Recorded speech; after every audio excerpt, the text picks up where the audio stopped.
বলছে bus terminal করবে কোথায়? জীবনতলায়। বলে আচ্ছা, মানে কি রহস্যটা করলেন? আচ্ছা তুই বাস স্ট্যান্ড করবি, তুই তো বোম বাঁধিস।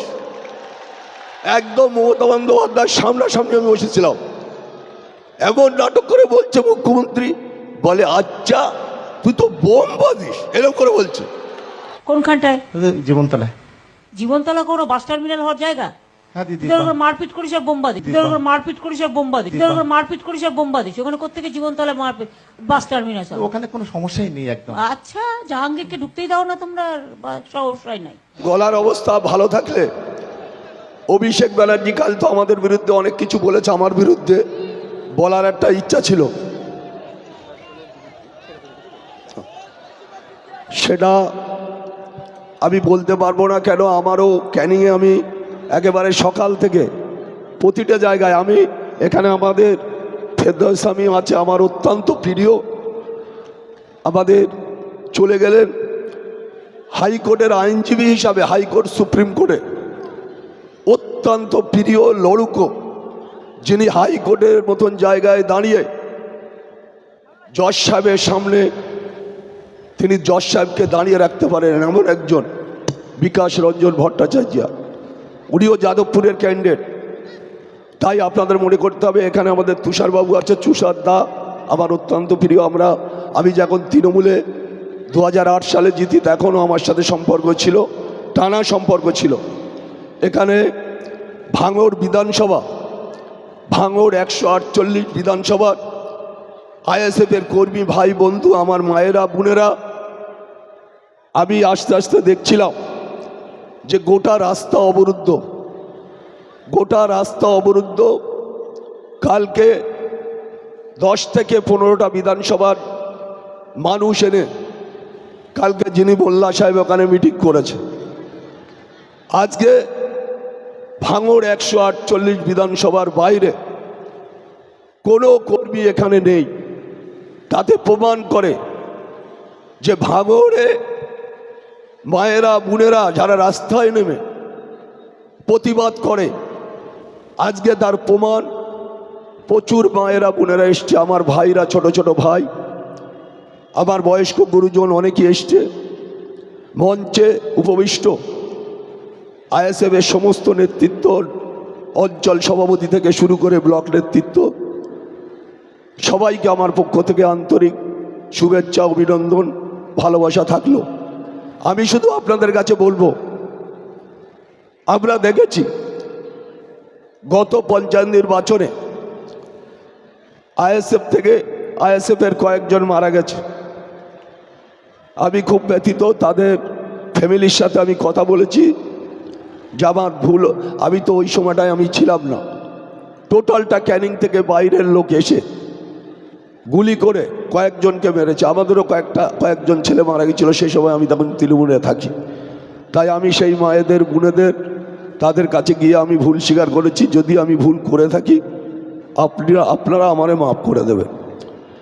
এই নিয়ে অভিষেক বন্দ্যোপাধ্যায় ব্যঙ্গ করেছেন। কি ব্যঙ্গ করেছেন? আজকে একজন ক্রিমিনালকে এখানে টিকিট দিয়েছেন, ওখান থেকে তুলে এনে ক্যানিংয়ে 1 ইঞ্চি উপকার করেননি, একটা গরিব মানুষের ঘর করে দেয়নি। অভিষেক বন্দ্যোপাধ্যায় জেনে রাখা উচিত যে তুমি ক্যানিংয়ে বলো না সেখানে 50,000 ঘর দেবো, আইএসএফের ক্যান্ডিডেটকে হারিয়ে তৃণমূলের ক্যান্ডিডেট জেতান, সেখানে একটা মানুষের ঘর নেই। আজ বড় বড় কথা, ভাঙড়ে এসে পিসি আসছেন, উনি আসছেন, ওনার তো এই বাংলার যত বড় বড় নেতা সবাই ভাঙড়ে এসছে। কেন? একজন খুনি, একজন তোলাবাজ, তাকে জেতাতে হবে। ভাঙড় থেকে কোটি কোটি টাকা মুখ্যমন্ত্রীর বাড়িতে পৌঁছবে, সেই জন্য শওকত মোল্লার মতন লোকে জেতাতে হবে। এখান থেকে আমি 6 মাস জেলে ছিলাম। আপনারা দেখেছেন ভাঙড়ের মানুষ, আপনারা সবাই জানেন, ওয়েটল্যান্ড বিক্রি হয়ে গেছে 100 বিঘে, খাস জমি বিক্রি হয়ে গেছে 100 বিঘে। আজকে খালের পাড় পর্যন্ত, নদীর পাড় পর্যন্ত বিক্রি করে দিয়েছে এই শওকত মোল্লা। উনি বলছেন আমি সোনার ভাঙড় গড়ে দেবো। এতদিন কোথায় ছিলে বাবা? তোমার সোনার ক্যানিংটা গড়ে এসে ভাঙড়ে মানুষের কাছে ভোট চাও। নির্লজ্জ অপদার্থ কোথাকার। নির্লজ্জ না হলে সেখানে বলছে আমি সোনার ভাঙড় গড়ে দেবো। তুমি কি কি ভাঙড়ের মানুষ হাড়ে হাড়ে জানে?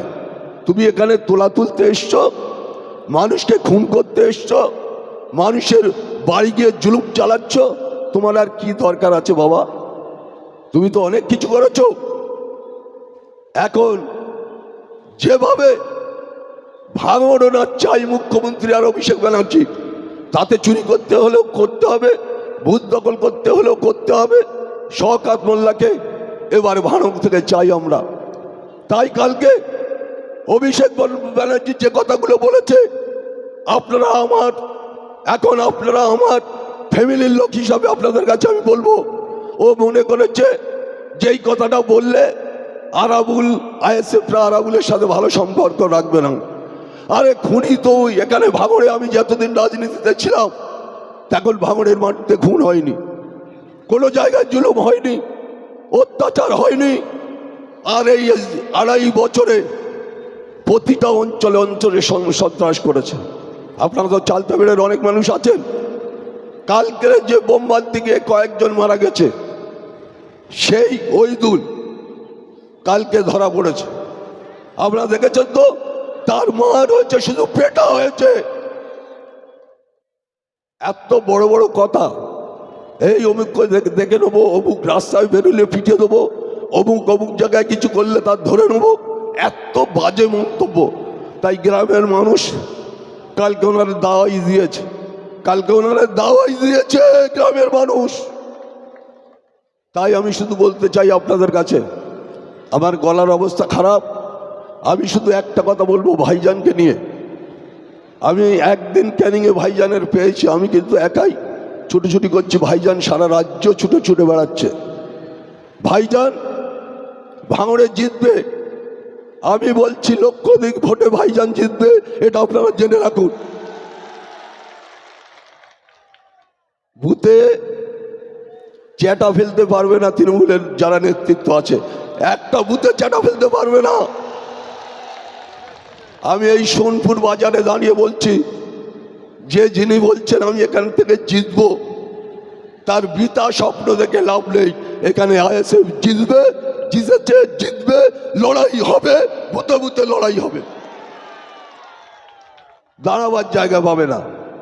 যারা আজকে বড় বড় কথা বলছে, যারা আজকে মুখ্যমন্ত্রী কোন মহিলা, সে বলছে শওকত মোল্লা আমার ডান হাত।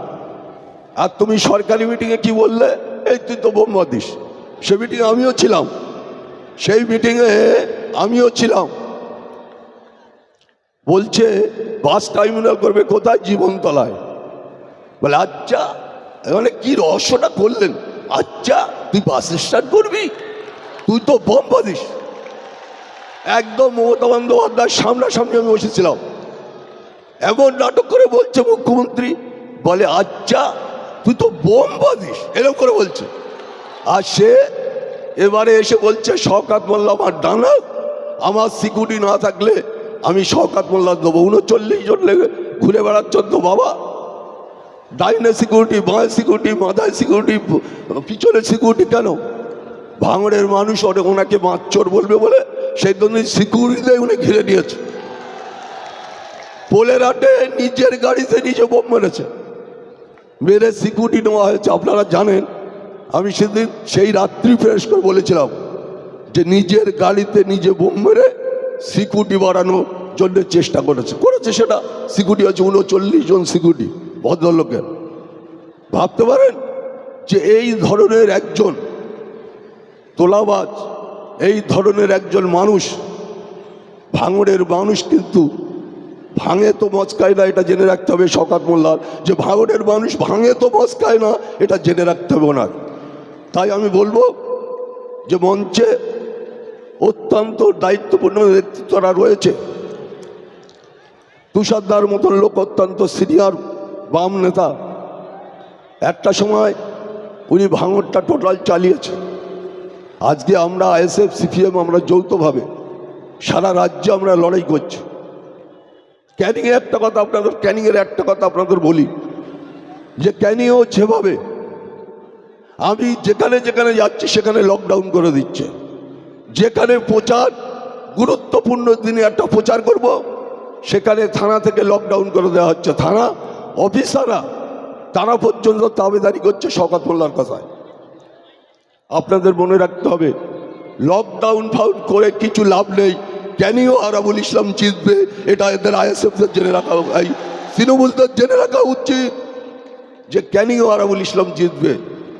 যাই করুক, লকডাউন করুক, মানুষের উপরে জুলুম চালাক, মানুষকে বাড়ি থেকে বেরোতে দেওয়া হয় না, মানুষের উপরে অত্যাচার। ইতিমধ্যে 2খানা বাড়ি জ্বালিয়ে দেওয়া হয়েছে। আজকে পুকুরের মানে ছোট ছোট ভেড়ি দখল হচ্ছে, যে কেন আরাবুলের সাথে মিটিং করছো তুই। এই ধরনের চক্রান্ত চলছে। ভাঙড়ে সেটা হবে না। ভাঙড়ে বুথে বুথে ওরা সব বুথে এজেন্টও দিতে পারবে না, এটা মাথায় রাখতে হবে। তাই আগামী 29 তারিখ আসছে দিন, সকাল সকাল ভোট দিন, মা বোনেদের বলে দিন খাম চিহ্নে ভোট দিন। খেলা হবে তো? ঠিক আছে, খেলা হবে, আমরা খেলায় তৈরি আছি। আর যিনি খেলবে বলেছেন তিনি কিন্তু মাঠে আসেন না, তিনি বড় বড় কথা বলে। প্রথম শুরু করেছিলেন উনি, এখন আর খেলা হবে কথাটা বলে না। মাননীয় এখন আর খেলা হবে কথাটা বলে না, যেহেতু খেলা হবে কথাটা আমরা বলছি। কেন? আরে ওরা তো জিততে আছে আর আমরা তো জিতিনি, তাহলে আমরা খেলা হবে কথাটা বলবো। সেই জন্যতে উনি খেলা হবে কথাটা আর বলেন না। খেলা আমরাই খেলবো, আর ওনাদের 5-7টা করে গোল দিয়ে ভাঙড় থেকে দাঁড়িয়ে একেবারে ক্যানিংয়ের চড়োয় আমরা পৌঁছে দেবো ওনাকে, এটা মাথায় রাখতে হবে। তাই জানি আগামী 29 তারিখ আপনারা দায়িত্ব নিয়ে ভাঙড়ে প্রায় 290টা বুথ, এই বুথে 13টা অঞ্চল, সবাই দায়িত্ব নিয়ে বুথে বুথে বসে এমন শিক্ষা দেবেন যেন তৃণমূলরা ওই দিনে ঝান্ডা না লাগাতে পারে। বুঝে বুঝতে বুথে বুথে ঝান্ডা না লাগাতে পারে এমন শিক্ষা ওদের দেবেন। তাই সবাইকে শুভেচ্ছা, অভিনন্দন, ভালোবাসা জানিয়ে আমি আমার ছোট বক্তব্য শেষ করলাম। ইনকলাব জিন্দাবাদ, আইএসএফ জিন্দাবাদ, जिंदाबाद जिंदाबाद আইএসএফ জিন্দাবাদ, जिंदाबाद जिंदाबाद বাম আইএসএফ ঐক্য জিন্দাবাদ, जिंदाबाद जिंदाबाद বাম আইএসএফ ঐক্য জিন্দাবাদ, ইনকলাব জিন্দাবাদ। जिंदाबाद जिंदाबाद। অসংখ্য ধন্যবাদ আরাবুল ইসলাম সাহেবকে। এবার আমাদের মাঝে উপস্থিত হয়েছেন আইএসএফের রাজ্য নেতৃত্ব অর্থাৎ রাজ্য কমিটির সদস্য আমাদের সাহাবুদ্দিন সিরাজি মহাশয়, তিনাকে আমরা বরণ করে নেব।